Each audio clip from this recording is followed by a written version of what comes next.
Bon, et ben salut à tous les amis, c'est le Gros Dino, j'espère que vous allez bien. Et nous voici donc repartis pour une nouvelle vidéo des actus de la semaine. On va commencer ces actus avec le contenu intégral des OTS 22 puisque j'ai réussi à me le procurer, c'était temps d'ailleurs.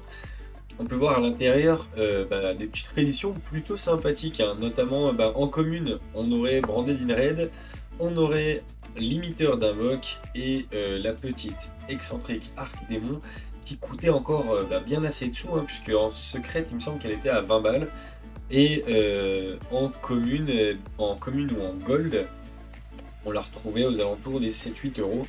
Donc c'est plutôt bien de l'avoir réédité là-dedans, parce que ça va clairement faire chuter son prix. Et c'est, je pense, une des bonnes cartes à récupérer. En ce qui concerne les super rares, et bien pareil, on a quelques petites cartes assez sympathiques, notamment la lotte qui passe en super et un petit up de rareté, ça fait clairement plaisir, hein. On a aussi une carte unique, une carte pour Branded ainsi qu'une carte pour Purely et la petite lien désenchaînée qui elle aussi prend un petit up de rareté. Après, avec le support qu'ils viennent de recevoir, et pareil, je pense que c'est une bonne chose qu'elle soit rééditée là-dedans. Les amis, on continue les actus avec un support qui a été annoncé pour Labyrinthe. Une carte de malade, hein. Pour moi, le deck n'avait pas forcément besoin de support, mais alors là, vu ce qu'ils viennent de leur donner, je pense que ça va devenir incroyable. Je vous affiche de suite la carte. La petite Aria, la gouvernante Labyrinthe. On va s'arrêter 2 petites secondes dessus.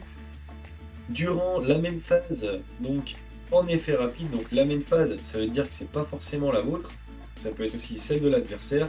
Vous pouvez envoyer cette carte depuis votre main au terrain au cimetière. Si c'est plus votre main, vous pouvez invoquer spécialement un autre monstre labyrinthe ou poser un piège normal qui pourra être activé ce tour.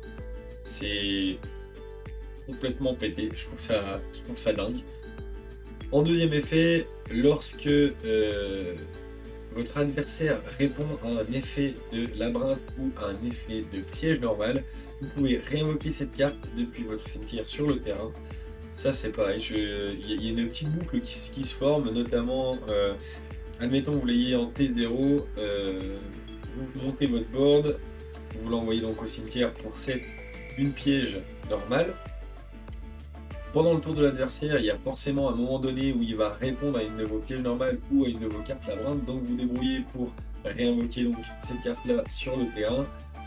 Labyrinthe a aucun souci à remonter les cartes en main, donc Aria remontera, je pense, avec un effet de labyrinthe dans la main, et hop, vous la renvoyez au cimetière pour reset à nouveau une piège normale, puisque c'est un seul des deux effets par tour, enfin c'est chaque effet, pardon, une seule fois par tour par un seul des deux. Donc en fait, c'est la carte et je la trouve incroyablement fumée et je pense que le deck va devenir très dur à battre. Donc ouais, à voir ce que ça va donner par la suite. On va donc enchaîner d'ailleurs avec l'actu suivante qui est la méta OCG où là on peut apercevoir que Tyr Element est le plus représenté et juste derrière, c'est Labyrinthe. Suivi de peu bien entendu avec Secours AS, Branded et Purely. Derrière, on peut voir Adamantipator, Dino qui est toujours présent et ça fait clairement plaisir, on va pas se mentir. Derrière, on voit Désenchaîné, Dragon Link et Matmake. Après, à prendre avec des pincettes puisque la méta OCG n'a rien à voir avec la méta TCG, mais en règle générale, dans le top 3, voire peut-être même le top 5 de la méta OCG, on en a toujours 2 voire 3 qui arrivent en top tier chez nous.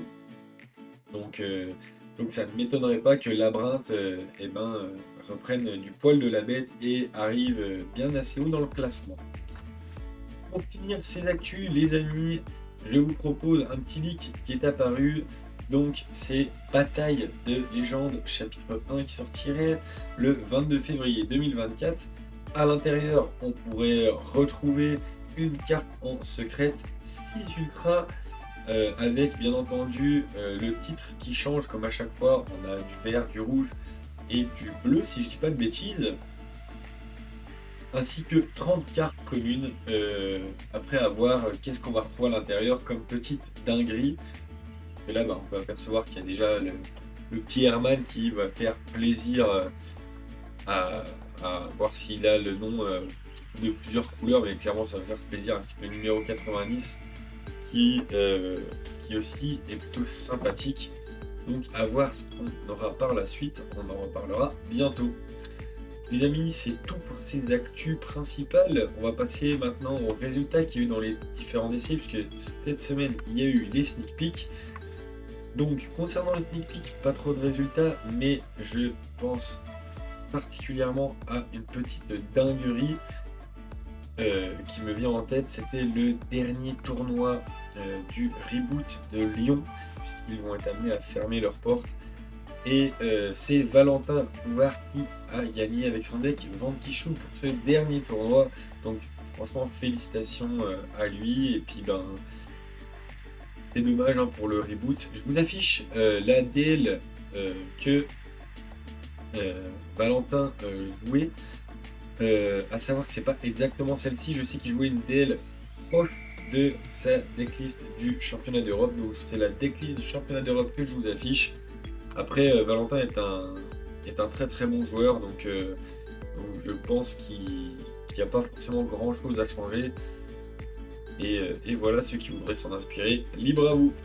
Les amis, c'est tout pour ces actus. On se dit à la semaine prochaine.